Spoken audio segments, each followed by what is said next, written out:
Hi guys, welcome back to my channel. Ayan, happy Monday everyone. Let's start our Monday, right? And So, ayan, gagawa ulit tayo ng panibagong reaction guys, of course. Sabi ko nga sa inyo, hindi natin yan tatantanan. So, part 2 to, daan sa aking upload. Ayan, dito sa isang mapanirang nilalang. So, ayun na nga guys. Ito ay, sabi ko nga, hindi natin yan tatantanan guys, di ba? May nagsabi nga, sana hindi na siya magising. Oo. Pero, bigyan pa rin natin siya ng chance na magising. Ganon. About dito sa naninira, ganyan-ganyan, na mismong sarili niya yung ipinakilala niya kung sino siya. O, di ba? Kasi ganito yun. Alam mo ikaw, lagi ko sinasabi sa kahit sino na hindi kailangan manira ng kapwa para lang iangat ang ating buhay. Mas masarap na umangat ka sa buhay mo nang wala kang inaagrabyado or inaapakang tao. Diba? Kasi dito sa ginagawa mo, dami mong ginagamit. Alam mo kung bakit ko sinasabi na posibleng ikaw yung may-ari nitong mga naninira. Kasi pag kinumpara-kumpara ko, iisa ang klase ng paninira mo. Diba? Pero of course, hindi pa tayo dumadating sa ganon. Alam mo for sure sa pinagtratrabahuan mo, malamang hindi yan alam ng pinagtratrabahuan mo. Pero malamang darating doon sa puntong yon na sabi nga ni Chris na malamang, di ba? Maipaalam. Kumbaga mayroon pang steps na dapat nating i-confirm. Kasi itong mga paninira mo. Kasi imagine mo yung nakakapag-compose ka ng ganyang mga salita na for sure wala ka namang basihan. 'Di ba? Or kung kilala mo naman yung tao, kung kilala mo naman si Krishna, magkasama ba kayo 24/7? 'Di ba hindi? 'Di ba? Hindi pa rin yan basihan. Or kung kilala mo man itong taong ito, si Krishna, wala ka pa ring dahilan, 'di ba? Para ay siraan mo siya ng below the belt. 'Di ba? At saka magkaiba kayo. Dapat ang gawin mo, kung ito si Krishna ay ganyan ang ginagawa niya sa buhay niya, talagang kumbaga kulang na lang hindi matulog para matupad yung kanyang mga pangarap, pinagtratrabahuan talaga niya, 'di ba? Kasi ayaw niyang masayang yung nasimulan niyang or natanggap niyang tulong, 'di ba? Gusto niya talaga ipahalagahan 'yon, kaya pinagtratrabahuhan niya. Kasi andyan na nailatag na. Kaya ngayon, ginagawa niya yung lahat para maiangat pa yun. Ikaw hindi di ba? At saka, magtrabaho ka. Di ba? Magtrabaho ka na wala kang sinisiraan, wala kang inaapakang tao para matupad mo yung gusto mong gawin sa buhay. Di ba? Ganon yun.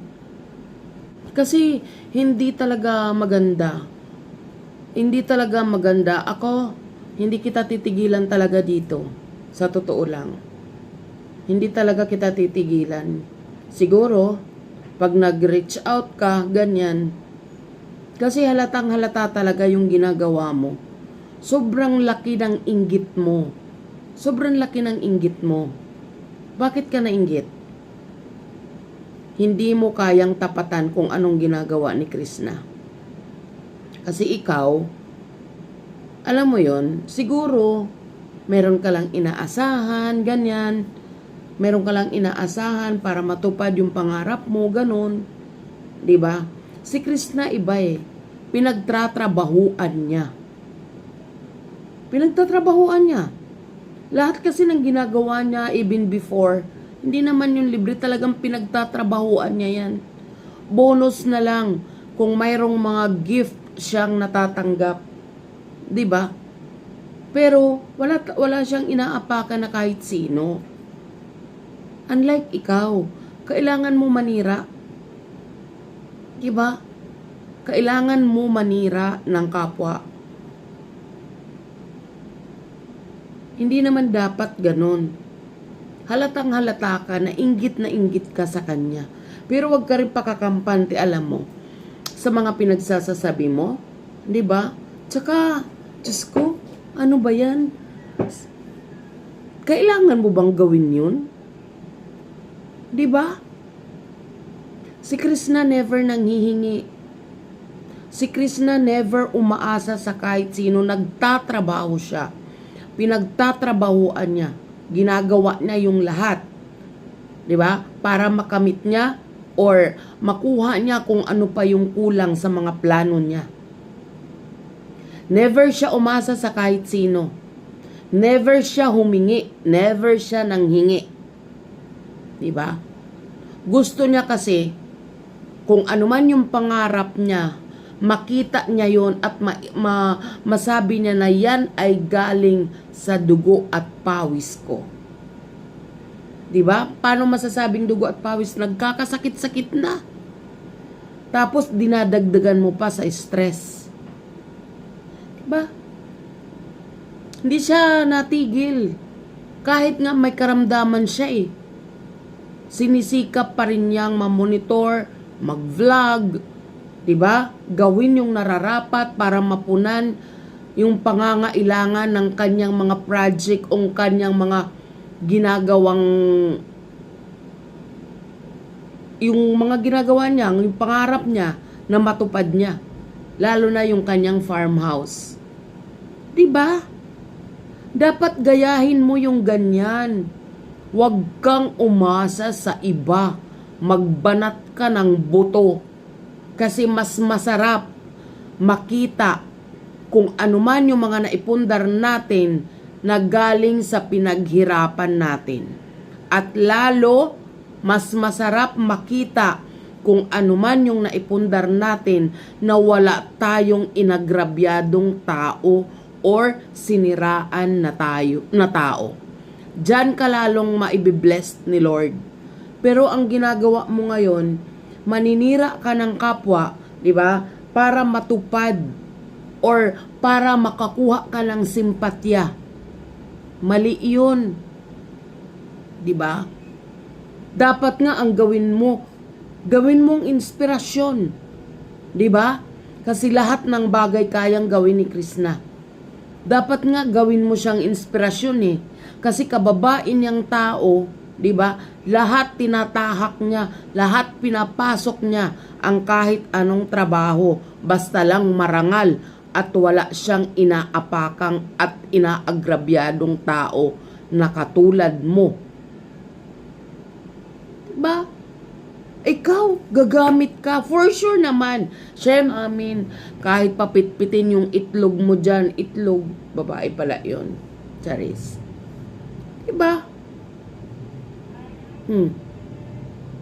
Gawin mo siyang inspirasyon. Imagine, nakakapagpatayo siya ng farmhouse sa ipon lang niya. Dapat ganyan ka. Diba? Ang problema sa'yo, maninira ka. Para alin, makuha mo yung simpatya ng mga viewers niya. Akala mo kasi mapapaniwala mo itong mga viewers ni Krishna sa mga paninira mo sa comment section or sa SOCMED. Pero, ayan, lalo kang magalit kasi lalong dumami. 'Di ba? Kasi wala namang maniniwala sa pinagsasabi mo eh. Oo, kahit pa sinong Poncio Pilato ang gamitin mo para mag-comment ka. Kasi matatalino tong mga viewers niya. 'Di ba? Alam niya kasing hindi yan magagawa ni Krishna.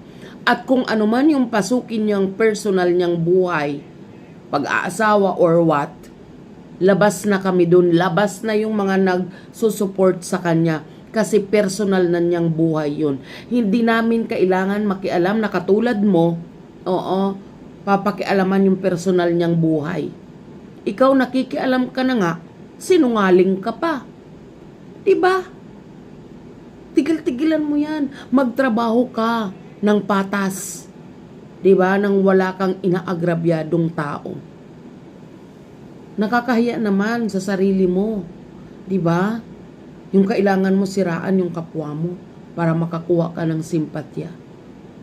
Mali iyang ginagawa mo. Hindi ka pagpapalain ng Panginoong Diyos. Bagkos, ikaw ay susubukin dahil sa mga ginagawa mo. Hindi pa man ngayon, pero darating yung time na susubukin ka ng tadhana sa mga ginagawa mo sa kapwa mo. Yun lang.